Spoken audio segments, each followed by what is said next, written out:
Show me what you got! Welcome on to this unique edition of To Be Frank. I'm Jake Reiser. I'm Dan Schulman. And I'm Jordan Tebow. And for last week's seminar, we talked about sports and society. We had Tom Crossett from UMass Amherst and Gary Washburn from the Boston Globe talk about sports and society and how athletes are interacting with the world nowadays. And there were a lot of places that it could have gone, whether it be the athletes' relationship with the fans, how athletes are integrated into society in general. There were a lot of directions that I got taken in gender studies. So it's hard to find a starting point, but I think that both of our speakers did a great job at kind of trying to rein in the conversation and hone in on a few different points. Yeah, I remember I stopped Professor Short in the hallway after the seminar, and I said, I think that was the most constructive seminar that we've had all semester long. I just thought so many bases were covered, and it felt like they were there for like 5 hours. I mean, we were just, we stopped talking about one topic, and then it was on to the next, and it was really constructive. It really opened my mind to a lot of different things, and I think it was most to the credit to Todd Crossett and his way of talking. It was really, wisdom filled, almost kind of like Ian Thompson was when he came in. And, I kind of clenched onto every single word that he said because, he just said it with such prowess. And, like I said, it was really eye-opening for me. Yeah, it was a really dense topic of a lot of stuff that normally gets left on the back burner. And it was good to finally open up and be able to discuss this in an open forum. And I thought Todd Crossett was one of the best guests we've had all semester long. He was very upfront about everything and really broke down the elements of the way sports and society are intermingled. So let's get into some of these topics. The first one I kind of want to hit on is college athletes and being paid and college students and athletes out in society. There was an article posted about colleges cranking out athletes that it was kind of tough to read because it's not wrong that it says in here, schools recruited athletes knowing that they were great social risks. And colleges sometimes do that. We saw here at Boston University, we had a scandal after the national championship, and we recruit these guys because they're athletes, not necessarily because of their social skills or how they are members of the general population.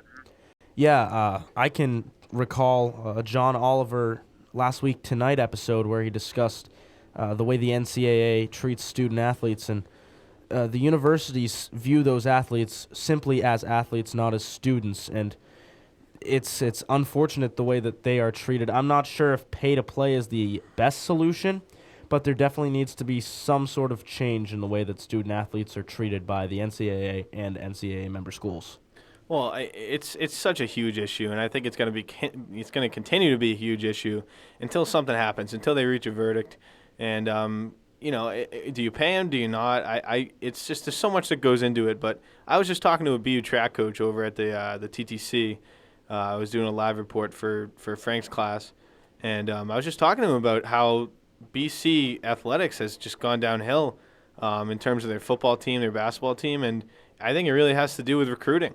And, I mean, when you think about recruits, where do they want to go? Do they want to go to a sunny, warm place where, they're the superstar, they're the guy that's making, basically raking all the money in for the school?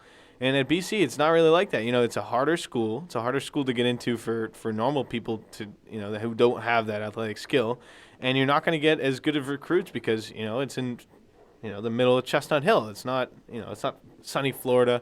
It's not Los Angeles.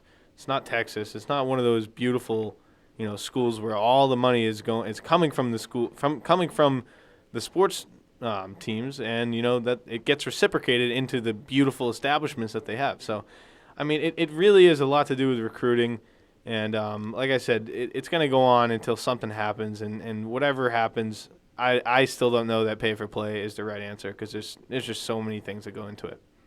I think it's very tough because these guys are still young, and all of these guys are making mistakes, as all teenagers do. Gary Washburn was talking about how he doesn't want to live in this age because everything gets captured, whether it be your alcohol-fueled mistakes, which made me think of Jack Eichel's infamous Buffalo, I'm coming for you Snapchat.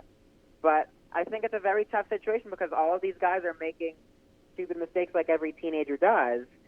and it makes it hard to justify compensation or justify treatment sometimes. Yeah, it really does.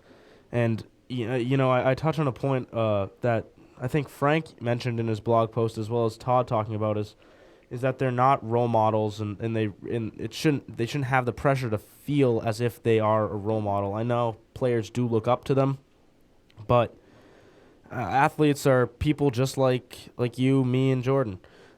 They're just everyday people just trying to make a living and doing what they're best at. It's unfortunate that issues they endure and encounter are thrust into the limelight, and that's because they're a public figure. And I mean, it's not their fault. It's unfortunate, but at the same time, that shouldn't define who they are as a person, because all people make mistakes. And to say that, that's not acting like a role model, well, I mean, you got to give athletes a break sometimes. Yeah, and another thing that Frank touched on in his blog post is that sports are just something that all of us played it at some point, and our moms and dads might have thought it was important. And when we were talking about role models, I mentioned it when I asked the question to Todd and Gary. All I could think of was Ray Bourque. My dad, he had Ray Bourque jerseys. He had the Thank You Ray shirt for when his number got retired. He went and saw the All-Star game when it was at the Garden, and Ray Bourque got the game-winning goal. So Ray Bourque was like, he was like a role model not only to me, but kind of to my dad, too. I know it's kind of weird because they were like the same age, but, I mean, that's your superstar. That's your superstar defenseman. And so he goes out and he gets a DUI and he hits these two girls in the car, and it crushed me. It really did. But at the end of the day, I was talking to Frank about it after class. It's, you can't dwell in the past too much. They're people just like us. They make mistakes, and you can't harp on it too long because, it's the next day. You turn the page, and Ray Bourque. The only thing that's different between Ray Bourque and myself is that he had those skills. He went out and he became a superstar defenseman, one of the best defenseman that's ever came to Boston, and he might have gotten a DUI, but he's not a role model. It doesn't really matter. Well, you're right, but that's not going to dissuade us from watching sports. These guys are all people, but we love seeing them do what they do. I'm here uniquely multitasking by talking to you guys about the seminar and covering the current Boston Bruins Tampa Bay Lightning game. Because, yeah, these guys are all human beings. I'm watching David Pastrnak, who is a 20-year-old guy, and I'm sure still learning his way in the world, getting crushed into the boards. But I still love the game, and I don't think that just because these guys are human beings and making the same mistakes as everyone does, that doesn't mean we're going to stop watching.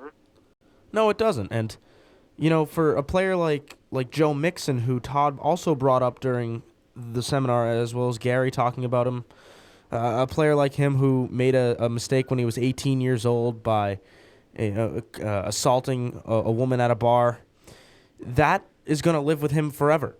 And whether it's a mistake off the field or on the field, I mean, there's a lot more documentation for athletes now. That's what Gary Washburn said during the seminar that really stuck with me. A lot more documentation for athletes, and the stereotypes are all negative. So whatever happens mistake-wise for an athlete, there's going to be stereotypes for it. There's going to be a lot of news coverage on it. But in all honesty, it's a mistake. If me or you made that mistake, would that really be as big a deal? I mean, it might make the news, but still, it wouldn't be as huge of a deal as it is with Joe Mixon. Yeah, I mean, Joe Mixon is he's a case where that video got out to everybody, and it was a surveillance video, and it took years to get out, but everybody saw it. So he does deserve to work and make an honest living. But it's really never going to go away. It's like you can't unsee something like that. You can't unsee a kid like him just absolutely just demolish that girl. It wasn't right. Everybody knows it wasn't right. It might have been racially motivated. But like Gary said, he went back and forth with it. He toiled with it. He thinks that Joe Mixon should be able to make a living and be a professional football player. And it's not to say that everything is going to be forgiven, but he made a mistake when he was young. He might have been drunk. And, people get stupid, and, he does. He deserves to make a living, but it's not going to be forgotten. It was absolute poor judgment on his part, don't get me wrong. But it should be, forgotten at this point because he has paid the repercussions for it. Absolutely. he's done the time. He's received his punishment and taken it maturely, I believe. So, I mean, it's over. It should be over at least. He made a mistake. It will stick with him for life because it had to do with law enforcement, but still, it should be over at this point. And this is where you get into the issue. It's still as prevalent in the modern day with athletes like Josh Brown and Adrian Peterson and Ray Rice, who have documented, and at least Josh Brown came out and told people that he had been a perpetrator of domestic violence. But it goes to all of these guys today. The issue doesn't stop as to whether these guys should still be playing, whether they've suffered the repercussions of their actions, whether they felt remorse or not. The issue still hasn't changed today. Yeah, and I don't think they ever will. I mean, it's and it's another thing that Professor Shore put in his blog post. I've always thought of this when searching for jobs or looking to see what I might want to do in the future. I don't want to be too close to sports. I've always been a sports fan. But it's really tough to draw that gap because you want to be close, you want to be a fan, you want to cover the sport, but you can't get too close because these guys have families just like we do. They have friends just like we do. They're getting so much pressure on their backs, and is sports really that much different of a profession than any other profession in society? Like Frank said, do lawyers work any harder than athletes do? No. So then I pose the question, to kind of wrap up here on To Be Frank, that was posed during the entire seminar that it kind of sort of got answered. It was a little unclear. As Professor Shore said, we gave it the old college try. Does sport imitate society, or does society imitate sport?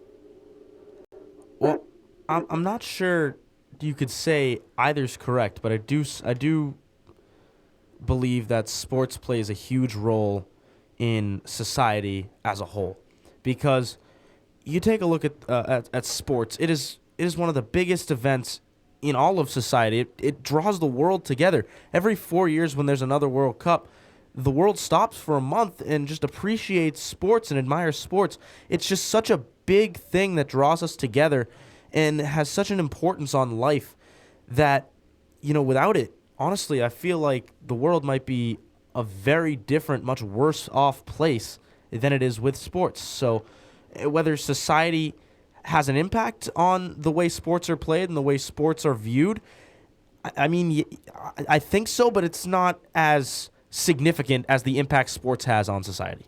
All right. This might be a little bit off the cuff, but there were crowds in the streets of the United States when the soldiers came back when they won the World War II. There were crowds in the streets of Durham last night when UNC won the national title. So sports does, I think, imitate society. I think, games, sporting events, everything like that, you're all together. And like Todd said, it's going to come down, all these issues in sports, all these race issues, all these gender issues, it's going to come down to respect. And like he said, love. But it's not mushy love. It's everybody just getting along and realizing that sports is kind of an outlet for society. Sometimes you don't want to read those news articles about what the Trump administration's doing. Sometimes you want to just turn your channel to WEEI instead of NPR, and that's the beauty of it. But it's also kind of a downfall. I mean, I feel like we're a little bit misinformed now as, sports followers because we don't put the onus to listen to other things. But I think that the relationship also goes the other way, too. I think that society also draws a lot of lessons from sports about maybe rooting for an underdog and hoping that someone does it successfully even though they might not be the strongest candidate, about just respect in general and how to work together. I think that, yes, you're right, that sports does imitate society a lot, and it draws a lot of parallels and a lot of comparisons. If you look back at the Super Bowl, people, maybe this is a reach, but people were saying that the Patriots were like old America of the more upper-class elitist, and the Falcons were representing the lower-class Americans, which I think it's a bit of a stretch, but that's how people saw it. But I think it goes the other way around, too. I think that there are a lot of lessons in sports that are contained there that you can draw out in society. And so the relationship works both ways, and I think that both of you brought up some good points about that. But for this week, that's going to do it for To Be Frank. Next week will also be another unique episode because we'll be reflecting on the United States of football. We don't have a guest in particular to a topic. We will be watching a film and having its creator and a former NFL athlete come and talk to us after the screening. But for Dan Shulman and Jordan Tebow, I'm Jake Reiser, signing off from To Be Frank. I like what you got. Good job.